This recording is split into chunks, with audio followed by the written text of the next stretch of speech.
कि हम लोग बिना पैसे की पॉलिटिक्स किए। तो एक बहुत सुंदर संदेश गया है। आसान नहीं है कि आप बिना पैसे से 8 लाख वोट गेन करते हैं। और केंद्र में जो नई सरकार बनकर आई है उनको हम बधाई देंगे, उनको शुभकामनाएं देंगे और उनसे अपेक्षा रखेंगे कि सबसे पहले जो नीट का मामला सामने आया है जिसको लेकर ज़्यादा वो कहेंगे तो चुनौती को स्वीकार कर ही लेंगे। वहाँ भी मेरा 70,000 वोट आया है। वे दूसरे स्थान पर रहे, माननीय विधायक जी दूसरे स्थान में चुनाव लड़ने का वादा रखते हैं। 4-5 सीटों से चुनाव लड़ने का वादा रखते हैं और उन्होंने वही को ऑफर दिया था कि आप गिरिडीह से लड़िए, आपका मन हो धनबाद लड़िए, आपका मन हो रांची चले आइए।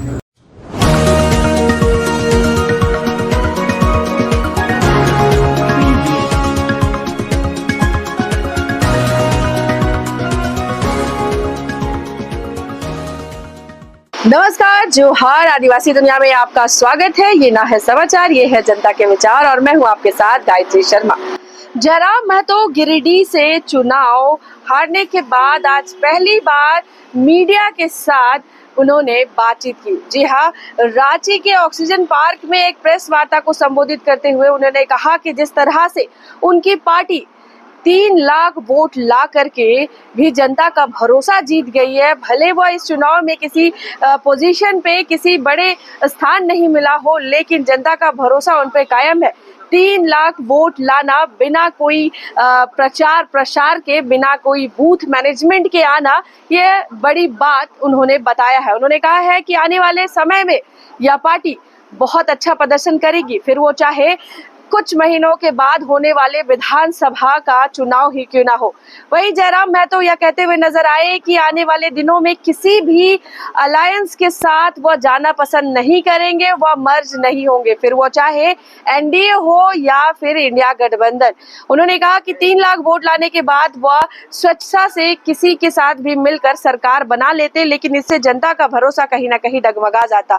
तो इस बार भी उनकी पार्टी विधानसभा चुनाव के लिए पूरी तरह से कमर कस चुकी है और ये हार को वह एक तरह से जीत के रूप में देख रहे हैं। तो चलिए हम आपको सुनाते हैं कि और भी क्या कुछ दावे जयराम महतो ने कहा। झारखंड राज्य की राजधानी झारखंड का हिस्सा रांची में राज्य के तमाम सम्मानित पत्रकार बंधुओं, मीडिया कर्मी के हमारे साथी, हमारे भाई, हमारे बहन, आप सबों को सबसे पहले हम लोग अपने पूरे संगठन के माध्यम से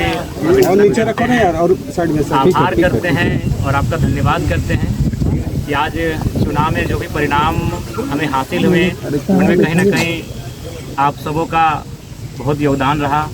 आप सबों ने हम जैसे नौयुवाओं को अपने चैनल में स्थान दिया, हमारे विचारों को गांव-गांव तक लेकर जाने का प्रयास किया।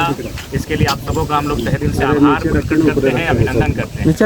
और साथ ही साथ आज ही हमारे 18 जून है, यानी 1 साल पहले ही हम लोगों ने राजनीतिक इलेक्ट्रल पॉलिटिक्स में कदम रखने का घोषणा किए थे, फैसला किए थे बलियापुर की मिट्टी से। तो आज साल भर हुए हैं, उसको भी लेकर हम लोग शुभकामनाएँ सबों को। और साथ ही साथ झारखंड के तमाम मतदाताओं को आभार करते हैं जिन्होंने हमें पहले चुनाव में फर्स्ट अटैम्प्ट में एज ए हमारे सभी प्रत्याशी निर्दलीय लड़े और उनको लगभग 8.5 लाख के आसपास मत प्राप्त हुए। इसके लिए पूरे झारखंड के जनमानस का आभार व्यक्त करते हैं। और साथ ही साथ हम गिरिडीह से उन तमाम पोस्टल बैलेट के माध्यम से मत देने वाले तमाम मतगणना कर्मियों का आभार प्रकट करते हैं, क्योंकि वहाँ मैक्सिमम जो होते हैं वो मैक्सिमम ही सबके सब एजुकेटेड लोग होते हैं, सब सरकारी नौकरी, अर्ध सरकारी नौकरी को करने वाले लोग होते हैं। और उन्होंने सबसे ज़्यादा मत मेरे पक्ष में किया है, लगभग 5,000 मत मुझे मिले 10,000 में। तो तमाम मतगणना कर्मी जिन्होंने मतदान किया है उनका एक बार पुनः विशेष आभार। इस राज्य की जनता का बहुत बहुत आभार, जिनके माध्यम से आज हमें एक हौसला मिला है, एक नई ऊर्जा मिली है।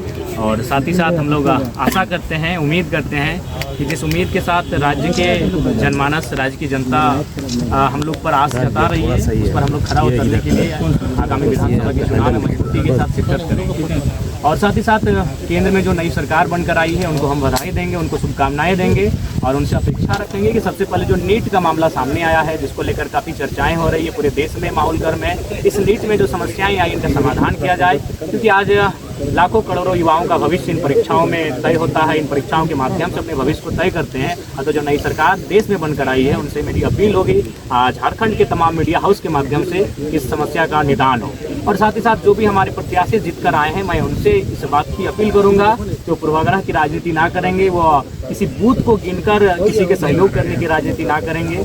मैं उनसे ऐसी अपेक्षाएं रखता हूं और इन्हीं शुभकामनाओं के साथ मैं झारखंड के आने वाले विधानसभा चुनाव के लिए तमाम राज्यवासियों को संदेश देना चाहता हूं कि इस बार ऐसे युवाओं का चयन करें जो राज्य के हित के साथ लड़ाई जो चली आ रही है उसको विराम लगाते हुए एक बेहतर नीति बनाई जा सके।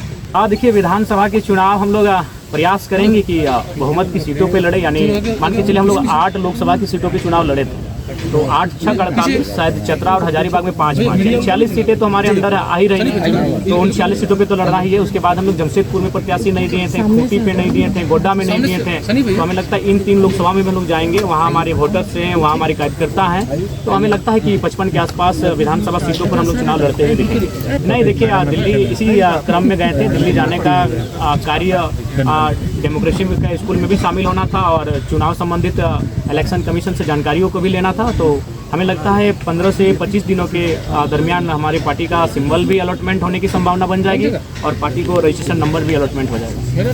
देखिए, मेरा उद्देश्य ये रहा कि जिन मंचों में मुझे अवसर मिला, मैंने वहाँ झारखंड की, मैंने तो आशा किया था कि संसद में झारखंड के विषयों को रखा जाएगा, लेकिन अगर संसद में जाने से हम लोग चूक गए तो कम से कम उन संस्थानों तक हमारे विषय जाने चाहिए जहाँ देश और राज्य के तमाम मुद्दों पर विचार और विमर्श किया जाता है, तो कि हम लोग बिना पैसे की पॉलिटिक्स किए, तो एक बहुत सुंदर संदेश गया है। आसान नहीं है कि आप बिना पैसे से 8 लाख वोट गेन करते हैं। ये फिलहाल आज के दौर में 21वीं सदी में जिस प्रकार आज देश का माहौल है, उस माहौल में आप 8 लाख वोट बिना पैसा खर्च करके गेन करते हैं, तो ये कहीं ना कहीं बहुत बड़ा संदेश है, एक सकारात्मक संदेश है भारत के लोकतंत्र के लिए।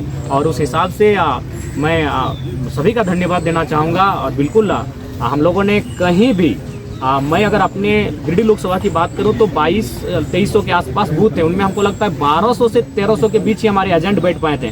1000 बूथों पे हमारे एजेंट भी नहीं बैठ पाए थे, लेकिन वहां से हमें अच्छा वोट मिला। पहला बात, ऐसा कोई बात नहीं है। आप देखिए, लोग तो बहुत सारी कहानियां बनाएंगे, बहुत सारी किस्से भी सुनाएंगे आपको, और उन किस्सों से, उन कहानियों से फिलहाल मेरा कोई संबंध नहीं है। इस बात को मैं आज आपके माध्यम से पूरी तरह से निरस्त करता हूँ कि जो अखबार के माध्यम से आप लोगों ने पढ़ा है उससे हमारा कोई संबंध नहीं। कहेंगे तो चुनौती को स्वीकार कर ही लेंगे। वहाँ भी मेरा 70,000 वोट आया है, वे दूसरे स्थान पर रहे, माननीय विधायक जी दूसरे स्थान। मैं आपको मजेदार कहानी सुनाना चाहूँगा।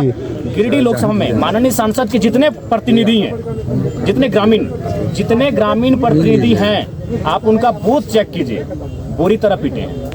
माननीय सांसद को देश के प्रधानमंत्री ने बचाया है और उन वोटर्स ने बचाया। उनके जितने प्रतिनिधि हैं, जिन बूथ में मैं अभी जहाँ रहता हूँ वहाँ उनका प्रखंड अध्यक्ष है, मेरा 581 वोट है, उनका 50 वोट नहीं है, वो बुरी तरह पीटे हैं। तो अगर डॉक्टर लंबोदर बाबू एक PhD स्कॉलर हैं, एक राज्य की एक ऊंची सेवा को दे चुके हैं, और हम लोग चूंकि युवा है, हमारे मुख से त्रुटिपूर्ण बातें कभी निकल सकती है, लेकिन उनको एक सज्जन व्यक्ति हैं, अगर वो इस प्रकार की बच्चों जैसी चुनौतियां दे रहे हैं तो मुझे लगता है थोड़ा सा लिमिट में ही चुनौतियां दें, नहीं तो अगर स्वीकार कर लिए तो फिर दिक्कत उन्हीं को। जयराम जी, ये डुल्लू महतो का जो प्रकरण था, डुल्लू महतो को जो पार्टी ने क्या समर्थन, क्या वास्तविकता? डुल्लू महतो का विधानसभा बागमारा है, वहाँ चंद्रप्रकाश चौधरी जी हमसे 40,000 वोट से लीड करते हैं। तो अगर ढुल्लू को मेरा समर्थन होता तो हम 40 से लीड करते हैं। अगर ढुल्लू जी का समर्थन हमको होता, हम आज 46,000 वोट लाएं, बहुत अच्छा लाएं, क्योंकि बागमारा एक शहरी क्षेत्र है प्लस ढुल्लू का क्षेत्र है, वहाँ से एक नया लड़का 47,000 वोट लाता है, ये बहुत बड़ी बात है। अगर उनका समर्थन होता तो कम से कम मेरा 70 से 75 होना चाहिए। चीज़ों को समझिए, हम वो तीसरे पायदान पर हैं। अतः बागमारा विधायक जो वर्तमान में सांसद बन चुके हैं, उनका कोई संबंध नहीं रहा है। ये एक मीडिया में आया था, लेकिन वो सच्चाई नहीं है। विधानसभा चुनाव में सामान्य वर्ग को क्या टिकट देंगे? बिल्कुल, क्यों नहीं है। हर एक वर्ग, हर एक तबका सबके साथ लेकर चलना है। ये विधानसभा का चुनाव है, बिल्कुल देंगे। आज हौस हवास में इतने मीडिया कर्मियों के माध्यम से कह रहे हैं, स्वर्ण वर्ग को भी हम लोग विधानसभा में उतारेंगे, और बाकायदा हम लोग चाहेंगे कि एकेडमिक लोग आए, कुछ पत्रकारिता से भी लोग आए। हम तो सनिदा को ऑफर कर रहे हैं, गोड्डा की किसी एक सीट को चयन करें, अभी 6 महीना का समय है, गोड्डा, महागामा, पड़े, हर एक सीट का चयन करें। हम आपके सामने कह रहे हैं, अगर सनिदा एक सीट का चयन करते हैं गोड्डा से, तो हमारे प्रत्याशी होंगे। देखिए, संगठन तय करे। पहला बात तो उनको हम लोग सांसद मान चुके हैं, तो वे सांसद की तैयारी कर ही रहे हैं। 2029 में निश्चय सांसद बनेंगे, लेकिन उसके बावजूद अगर संगठन को लगा कि वे विधानसभा में आने चाहिए, तो संगठन जैसा तय करेगी। क्या दिया था कि जो सांसद का चुनाव लड़ेंगे वो विधायक नहीं लड़ेंगे? हाँ, ये हमने इसलिए कहा था कि हम लोग सत्ता के विकेंद्रीकरण की बात कर रहे हैं, नए नए चेहरों की बात कर रहे हैं, तो हम लोग चाहते हैं कि बाकी जो पार्टियां उनसे अलग पॉलिटिक्स करें। तो अगर जरूरत पड़ी उन प्रत्याशियों की, तो हम लोग लेके आएंगे उनको विधानसभा में। जयराम जी हुआ उनसे आपको? नहीं, ऐसा विशेष नहीं है। आप झारखंड की विधायक हैं और मिले तो भाई झारखंड से बाहर हैं तो वही बात है। अपनत्व का भाव है, मिले उनसे, ऐसा बात नहीं है। लेकिन वो उनका भी निमंत्रण था, वो तो वहाँ जाने के बाद पता चला कि उनको भी निमंत्रण। अच्छा, एक पीछे सवाल है कि हार गए आप, ठीक है, फिर भी जाते जाते बहुत बड़ा संदेश दिए, लेकिन आपने समीक्षा किया, कारण आपको क्या लगा? देखिए, समीक्षा में कारण यही लगा कि इस बार जो देश का माहौल अभी भी इस बार रहा कि हम लोग देखिए, हम लोग वोट अपनी रास्ता कहाँ तैयार कर रहे थे। अगर मैं गिरिडीह लोकसभा की बात करूं तो 3.25 लाख से 3.5 लाख एनडीए वोटर है। एनडीए का प्रत्याशी कोई रहे, आपराधिक मामला रहे, वो अच्छा काम करे या ना करे, वो अगर पैरासूट से भी आए, अगर वो कन्याकुमारी और कश्मीर से भी अगर आके गिरिडीह में चुनाव लड़ता तो उसको 3 लाख 3.5 लाख वोट आते ही आते हैं। तो यानी एक वोट आपका था एनडीए का जो 3.5 लाख के आसपास खड़ा हो रहा है। प्रत्याशी से कोई मतलब नहीं, अच्छा है बुरा है, काम करे ना करे कोई मतलब नहीं है। और ठीक उसके उल्टा भी 3 लाख वोट खड़ा है कि हम एनडीए को नहीं देंगे। तो उन 3-3 लाख वोटों के बीच अगर जयराम महतो 3.5 लाख वोट कर ले आता है तो बहुत बड़ा कलेजा जिगर और चुनाव लड़ने का मादा रखते हैं। 4-5 सीटों से चुनाव लड़ने का मादा रखते हैं और उन्होंने वही ऑफर दिया था कि आप गिरिडीह से लड़िए, आपका मन हो धनबाद लड़िए, आपका मन हो रांची चले आइए। इसी से जुड़ा हुआ सवाल है, क्या आगे आप मर्ज नहीं करेंगे अगर जीतते हैं चुनाव तो? जैसे देखिए, नहीं, हम लोग हाथ जीत से ऊपर की पॉलिटिक्स करने के लिए आए हैं, कोई मर्ज नहीं करेंगे दादा। पोस्ट अलायंस पर जनता के राय के बाद हम लोग सोचेंगे, लेकिन मर्ज कहीं नहीं होगा, क्योंकि हम लोग एक ऐसी पॉलिटिक्स कर रहे हैं कि जहां हम लोग रुकेंगे आने वाली पीढ़ी वहां से स्टार्ट करेंगे। देखिए, पहले बात, अभी गिरिडीह अभी भी आप जाके देखिए, आप देवेंद्र दा का जहां कैंपेन वहां जाके देखिए, आज भी लोग अपने घरों में चावल इकट्ठा करके रखे हैं, आज भी लोग अपने घरों में आलू और प्याज इकट्ठा करके रखे हैं। उस विश्वास का कत्ल नहीं होगा दादा। चुनाव हार जाएंगे, क्या होगा? यहाँ जीने के लिए कोई थोड़ी आया है, लेकिन उन भरोसे के साथ उन भरोसे का कत्ल नहीं किया जाएगा। हम लोग सैद्धांतिक पॉलिटिक्स करने आए हैं। बोले तो अगर हमको अपनी महत्वाकांक्षा होती, हम संसद में होते। आज हम संसद में होते। जब 3.5 लाख वोट हम अकेले ला सकते हैं, अपने दम पर ला सकते हैं, तो दोनों पार्टियां हमें टिकट कर रही थी। आराम से एनडीए और यूपीए को चयन करते किसी सीट से और निकल जाते, संसद भवन में कमरा भी मिल जाता और झारखंड की समस्याओं को उस पार्टी से रख देते। लेकिन उस भरोसे का क्या होगा? जो 85 साल की बूढ़ी महिलाएं आज खाना नहीं खा पा रही हैं। हम कई बार उनसे मिलने गए कि अभी चुनाव बहुत है, हम लोग अभी 29 साल के आगे भी चुनाव लड़ेंगे। रो रही हैं, 5-6 साल की बच्चियां रो रही हैं कि नहीं कैसे हार गए टाइगर। तो उस भरोसे को हम लोग कहीं ना कहीं दरकिनार नहीं कर सकते हैं। दुनिया चौधरी को मंत्रिमंडल में जगह नहीं मिला, उसका फैक्टर जयराम महतो को बता रहे हैं। देखिए, उसका फैक्टर वो स्वयं है, इसलिए स्वयं है कि उन्होंने कभी नहीं कहा कि हम लोग उनका मुद्दा क्या होगा। उन्होंने एक ही चीज़ कहा कि जयराम से ऊपर है राम। और स्वाभाविक है, हम लोग इंसान है, राम जी हमसे ऊपर हैं, लेकिन क्या भगवान राम के नाम पर चुनाव लड़ना चाहिए? मुद्दे हैं लड़ने के, आप उन मुद्दों पे लड़िए। अब तो मैंने राम को, अल्लाह को दूर रखिए राजनीति से। कब तक इस देश की राजनीति को यूं ही मतलब धार्मिक उन्मान में लोग रखेंगे? हम चाहते हैं कि पढ़े लिखे नौजवान जब आ रहे हैं राजनीति में तो कम से कम राजनीति को शुद्ध रखें। इनमें उनका स्वयं दोष है। अगर उनकी स्ट्रेटजी होती, अगर वो गांव जाते हैं तो जयराम आते हैं क्यों रणभूमि में? अगर आज माननीय सांसद महोदय गांव जाते हैं, लोगों के बीच बैठते हैं, तो जयराम महतो क्यों आते हैं? 29 साल का लड़का जिसका अभी तक आज 1 साल हम लोग का पूरा हो रहा है, पार्टी का मैंने निर्माण किया हुआ, 1 साल में यहाँ तक कैसे आता मैडम बताइए? कहीं ना कहीं उनकी खामियां हैं, उनको बोलिए। और साथ ही साथ सबको संदेश देंगे कि आपका जो पॉलिटिक्स करने का तरीका है उसको भी बदलिए। आप जनता से कटे हैं, आप में और जनता में अंतर है। आपका महल 18वें तल्ला पर है और जनता आज झुग्गी झोपड़ी में रहती है। आप जनता से कटे हुए लोग हैं, आप जनता के लिए काम नहीं कर रहे हैं। जो भी कर रहे हैं अपने परिवार को भरने काम कर रहे हैं। और महोदय सांसद से कहिएगा कि आप तो रामगढ़ के हैं, आप सुन रहे हैं लइयों में जमीन खरीद ली है, सॉरी जो गोमिया का बॉर्डर पड़ता है नदी के उस पार, क्योंकि माइन सुधर जाने वाला है। वाह भैया वाह।